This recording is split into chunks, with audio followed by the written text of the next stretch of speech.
Hello, welcome to Fox Manor. I've never done this before. This is an audio version of a book I wrote, and I've just made some alterations to do it like this. I'm a bit prone to wander sometimes. Stick with me, and hopefully you'll enjoy it. I shall look forward to all your feedback. The story is called Nordle Hairy Peebles, and when we get to the end of it, you'll know why. You'll know why a long time before then, because I'm sure you're quite clever. Right, part 1. Ben Fox was 45, standing a modest 5'10". He was of average build, with short-cut salt and pepper hair and soft green eyes. Whereas you wouldn't describe him as handsome, or anything quite like that, in all fairness, he'd already fallen out of the ugly tree at birth, and hit every branch on the way down. According to his mates, he'd missed at least 2 and maybe even 3. He was stood aghast, just open mouth, staring at the house. A 10-bedroomed Georgian mansion set in 8 acres of walled woodland, hidden away behind Sherwood Forest. It had belonged to his late great-aunt, Eliza Fox, an aunt he never even knew he had. He'd been knocked up out of bed at 7 o'clock that morning by her solicitor, my apologies, Mr. Cates, and told an incredible story about not only his ancestors but also his own father having been hunter-killers of those they deemed to be creatures of the night. Now, unfortunately, an accident on his bike when he was 15 had left Ben firing blanks. He'd smashed his bike into some iron railings showing off and got his bollocks clobbered. And as an only child, the last of the Foxes.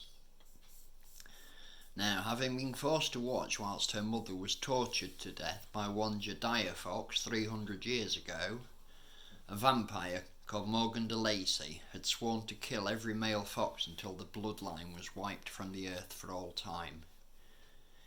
His great-aunt, Eliza, had granted her refuge, and now, in order to enjoy his inheritance, he would have no option but to face her.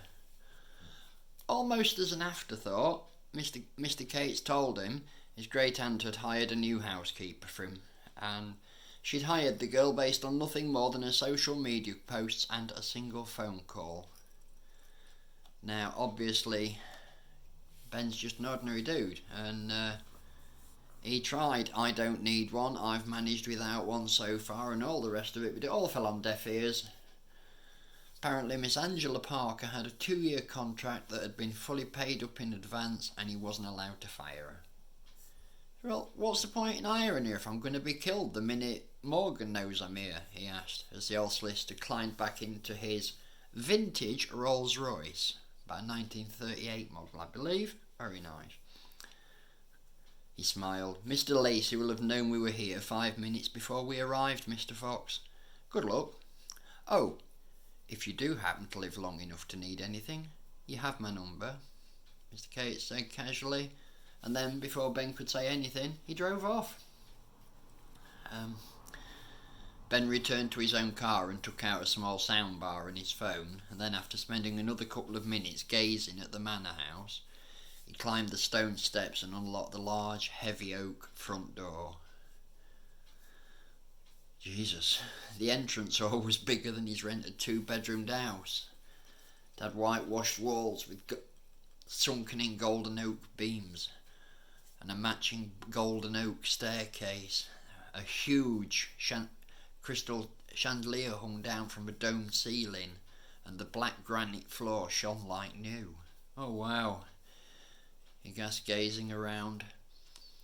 A sudden kerflurdeldom of bats and whoosh had Ben make a noise like someone had surprised a gibbon with a branding iron, and spring athletically to one side before tripping up and ending up on the floor. "Ah, I'm sorry, Ben Fox. Did I startle you?" the girl asked from the staircase. Ben scrambled to his feet and gathered himself. "Oh my God, you're Morgan de Lacy," he said, immediately recognising her as the girl who had caused him to swerve and crash his bike into the iron railings on Cemetery Hill when he was only 15. Standing about 5'2", Morgan was a pretty girl with short but unkempt jet black hair and large, almond-shaped obsidian eyes. Yeah, you can't say that and try drinking your tea at the same time. Just give me a second. Almond-shaped obsidian eyes. She was wearing black leggings and vest, plimsolls and a black leather jacket, all of which had seen better days. "I am. And when I stand over your dead and mutilated body, Ben Fox, only then will I have satisfied my vow for revenge," she hissed, slowly circling him. "Yeah, Mr. Cates told me about that. I'm sorry, I'm guessing all those years of hunting foxes has turned you into one," Ben said sympathetically. "How have I become a fox?" the vampire demanded angrily. "Well, they hunted those they deemed unfit to live, and whereas I spent my life working in a warehouse and not killing people, you spent yours doing the same as them, hence you're more worthy of the fox title than me," Ben replied easily. There was another kerflurdeldom of bats and whoosh. Now, I use the word kerflurdeldom because I can't think of another way of describing it. It's like a whirlwind and there's a lot of leaves and some bats and there's noise and then it's just nothing apart from the fucking leaves. Why she has to bring leaves with her, nobody knows. I don't think she does. But anyway, another kerflurdeldom of bats and whoosh saw him tossed across the entrance hall and smashed into a door that opened, allowing him to fall into the kitchen. It wasn't locked. "You can tell you're a bloody fox. You're a lot tougher than you look," he managed as he clambered unsteadily to his feet. Another eruption of bats was followed by another short flight and another untidy landing. The kitchen was it was effectively two rooms. On one side, a bespoke golden oak fitted kitchen with black granite worktops, a solid fuel range, a top-of-the-range built-in cooker and an island.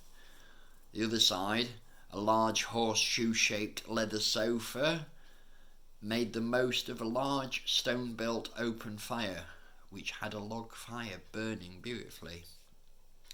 Whilst behind that a round oak dining table surrounded by a carved oak bench sat in a comfortable stone alcove. Ben had landed by the fireplace and used the stones to haul himself back up. "Correct me if I'm wrong, Princess, but aren't vampires supposed to bite your neck and drain your blood rather than bitch slap you to death?" he gasped, wiping a droplet of blood from the corner of his mouth. The slap came from nowhere and sounded like a gunshot.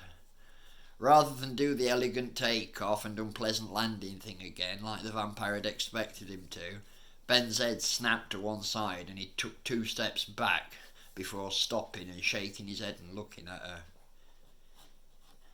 "You say once I'm dead your vow will be satisfied. Well, you can bitch slap me as hard as you want, Princess, but the truth is, you fucking killed me that day on Cemetery Hill," he said, his eyes beginning to moisten. "How did I kill you when you still live and breathe, Ben Fox?" the vampire asked curiously as she came and stood in front of him. "I spent almost 30 years working in warehouses and coming home to an empty house. Been out with my friends, and when they've gone home to wives and girlfriends and a family, I went home to an empty house. You didn't let me live that day on Cemetery Hill. You fucking sentenced me to live alone. The worst death any man can suffer," he said, looking her in the eyes, refusing to let the tears flow. The vampire couldn't hold his steady gaze and she looked down. "Mr. Cates said you was 18 when you lost your mum. I was fucking 8, and I was 16 when you got the old man. And already useless as a prospective boyfriend-husband material. If you're so hell-bent on fulfilling your vow, get it fucking done and stop punishing me for something I didn't fucking do," he said coolly. The vampire screamed and exploded in a swarm of bats that circled him for several seconds before vanishing out via the entrance hall and up the stairs. This was immediately followed by a noise I can't spell, and even if I could, I wouldn't be able to read it, and nor would you. At which point, a woman ran into the kitchen like the world was ending behind her. Ben watched as she whizzed past out through the conservatory doors at the rear of the kitchen. A minute later, she made a noise similar to the first one, but with far more oohs involved, and came hurtling back in again. "Ah, you must be Angie," Ben said casually as she screeched to a halt. "Bats!" she gasped, pointing towards it. "And zombies!" she added, pointing towards the conservatory. Sorry. Yeah. The bats are called Morgan DeLacy. She's a 318-year-old vampire that sworn to kill me for something I didn't do due to not being born.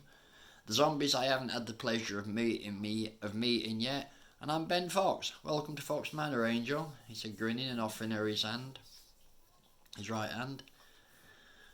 Angela Rose Parker was 34. She stood around 5'7", and she was an attractive girl with, let's call it, cinnamon blonde hair and big blue eyes. She not a stick insect, a nice size 12, decent boobs, and she was dressed in black leggings and a long blue V-neck jumper and white tennis shoes. "Oh my God, when your solicitor said I should be prepared to open my mind and enjoy new experience, I thought he was suggesting you'd want to fuck me. Nobody mentioned vampires and zombies," she admitted, looking round nervously. Ben laughed and shook his head. "Truth is, Angel, before 7 a.m. this morning, I had never heard of Eliza Fox, Fox Manor, or Angela Rose Parker. Welcome to my world," he said, glancing at his offered right hand. "Oh, sorry, I'm a hugger," she said, opening her arms and smiling. "Okay, I think I remember how to do hugs," he said, greeting her with a friendly hug, rubbing her back and a cheeky pat of her bottom. Angie laughed and he released her. "Tea or coffee, Angel?" "Yes, coffee please, black 1 sugar," she replied, starting to have a look around. Mr. Cates had an online shop delivered, and after opening a few cupboards he located the mugs and the tea making bits. "This place is gorgeous, Ben," she said. "So how come you've never been here before?" she asked. "I honestly don't know, Angel. Like I said, 7 a.m. was the first time I even heard of the manor and the curse of the foxes," he admitted. "Oh, there are 2 zombies in the back garden," she reminded him. "Yep, and when they're in the kitchen I'll greet 'em," he replied. Whilst he made the drink, he explained what Mr. Cates had told him about his ancestors and the resulting curse. "I'm told I can't fire you, mate, but if you want to quit, I understand," he said, placing the coffee down on the table. "No. I took the money and I promised I'd stay the 2 years. My adopted mum, Liz, would disown me if I took the money and ran," she replied, sipping her coffee and glancing nervously towards the conservatory doors. "2 zombies, you say, Angel?" Ben said, moving towards the patios. "Yes, there may be more, but I only saw 2, she replied, standing back up. "There are just the 2, and they're harmless," a voice said as a woman appeared next to Angie with a pop. Fuck it, I can't do it. No bottom teeth. Angie squealed and leapt to the side. "Dude," Ben said, giving her a look that clearly said belt the fuck up. "Master Benjamin, Miss Angela, I'm Nanny. I was head housekeeper at the time Morgan's mother was killed, and I came out of retirement to serve Miss Eliza for a full 40 years. I would be only too happy to help Miss Angela with running the manor, if you'll allow it, sir," the woman said, curtsying. Around 5'4", and about a size 16, 18, I guess, Nanny was wearing a long, pale blue cotton work dress with a white apron, or once white apron, and bonnet. Silver hair poked from her bonnet, and her pale blue eyes twinkled mischievously. "The only person to call me Benjamin was my mother. I prefer if you could keep it that way, please. Also, I'm nobody's master but my own, and not only have I not been knighted, but I genuinely can't see it happening. So how about we just go with Fox or Foxy? That's what most people call me, and I do kind of prefer it." Benson smiled at her. As you say, sir. I mean Foxy." Nanny giggled, looking embarrassed despite her inability to go red. That involves a lot of shuffling and squirming for no apparent reason. Apart from hovering about 2 inches above the ground and her ability to appear out of nowhere, Nanny looked as alive and as real as anyone, and Angie couldn't resist touching and stroking her. "If I bought you new clothes, Nanny, would you be able to wear them?" she asked, surprised by how normal she felt. "I don't know, dear. Nobody has ever bought me new clothes before," Nanny admitted, allowing Angie to turn her this way and that whilst prodding and poking her. "I'm guessing from the number of eyes I can feel on me that you're not the sole inhabitant of Fox Manor," Ben said, flicking her a questioning look. "I'm sorry, sir. I mean Foxy. But each has the right to reveal themselves only when ready," Nanny replied. "Don't apologise, babe. I absolutely get that," he assured her. "Is there anything you can tell me about the zombies before I go out and greet them?" he asked. "William and Robert, the brothers, and served with the Confederate infantry in the Civil War in the Americas. Master Fox had made a deal to supply the Confederates with repeating rifles and ammunition. The brothers were a part of the company that came to collect the weapon and deliver the gold. Unfortunately, the master had made a better deal with the Union, and the Confederates were all hanged in the manor grounds. The brothers reappeared about 3 years ago. Miss Eliza told them to keep the garden and the grounds neat and tidy. They live in the woods and they do that. William is the oldest, he's 23. Robert's only 17. He lied about his age in order to follow his brother to war," Nanny explained. "Thanks," Ben said, turning and starting for the door. "Foxy," Nanny called, stopping him in the doorway. "Yes, babe," he said, turning and looking back at her. "It would be better if you let them come to you," giving him a little look. Ben nodded. "I can do that if you can make the teas," he said. "As you say, Foxy," and he giggled, floating over to the kettle. "I don't know what you ladies are used to, but in my house we like music on," Ben said, setting up his soundbar and picking one of his playlists. "What are you into, Ben?" Angie asked. "50s to modern day, really. I'm not an opera or a thrash metal fan, but most other stuff," he said, pressing play on his phone. The first track was Fox on the Run by a group called The Sweep, and Angie couldn't help smiling to herself. "Time will tell," Nanny said, just loud enough to be heard. "It won't, babe. I don't do running. I don't like it, I'm not very good at it, so I simply don't bloody do it," Ben said, grinning and making a laugh. "Ah, and here was me expecting a big macho speech about never backing down," Angie said, feigning disappointment. "So was I, Miss Angie," Nanny said, agreed, shaking her head sadly. Ben laughed. "Shut up, the pair of you." The sudden explosion of bats had Angie make the Brander gibbing noise and spring to the side like a startled gazelle. "Angie, meet Morgan de Lacy. You get to turn it into a teenage girl," Ben said as Angie scrambled to her feet. "The first job is to teach her how to enter a room without making the new housekeeper piss herself," Angie said, unable not to smile at the vampire, who stood looking like butter wouldn't melt in her mouth. "Ben Fox, 3 cars have pulled in through the front gate," she announced, flicking Angie a little grin. "That'll be Rick, Google and Dave. I messaged them earlier and told them to get here," Ben said, nodding. "Heads up," Angie said, flicking him a questioning look. "Rick will try to sleep with you. Google, or Toby, is going to be the Manor IT manager and just went through a shitty divorce. And Dave is into the paranormal and ancient legends, but he's alright really, just try not to kill him. You'll get used to him, I promise," Ben said, heading for the kitchen door. "Would you like Morgan and I to vanish, Foxy?" Nanny called. "Each has the right to reveal themselves only when ready, remember, Nanny?" Ben called back, heading into the entrance hall. Nanny smiled and faded to nothing, whilst Morgan had vanished, leaving Angie to chase after Ben. "Wow. He's inherited Munster Manor," Rick said, getting out of his sporty-looking hatchback and slipping his sunglasses up onto his head. Rick Waddington, he was 42, 6'2", and fairly average built, stylishly cut and spiked brown hair, big brown puppy dog eyes. what his friends playfully described as boy band reject good looks. Yeah, that one. A divorcee and in the throes of a midlife crisis, he had a love of designer labels, flashy cars and loose women. And I know there's going to be loose women all over that are really offended by that, I don't care. He'd been an IT engineer at the same distribution company as Ben, and they'd been friends about 12 years. Well, the monsters have got Wi-Fi because I'm getting a signal, Google said, getting out of his transit van and ambling over. Toby Google Collinson was 35, standing 5'2" and boasting the physique of a good quality onion. He had been the IT manager at the distribution centre and had been friends with Ben about 7 years. Recently divorced, he'd spent the last month on Ben's sofa. The only reason he hadn't been there that morning was because he'd visited his mother in a couple of towns over and he'd stayed over that night.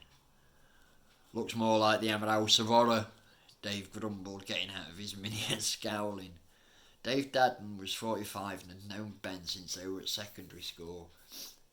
Another 6'2" with swept back light brown hair, small busy brown eyes and a prominent nose underlined by an almost blonde moustache.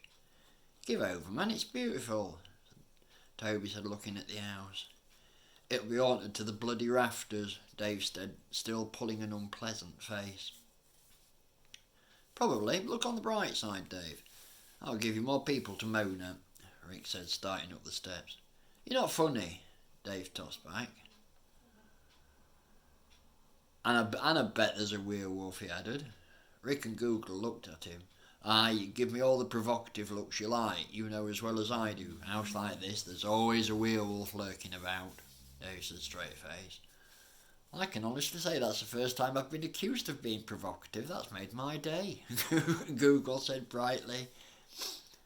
Just then the front door opened and Ben, accompanied by Angie, greeted them.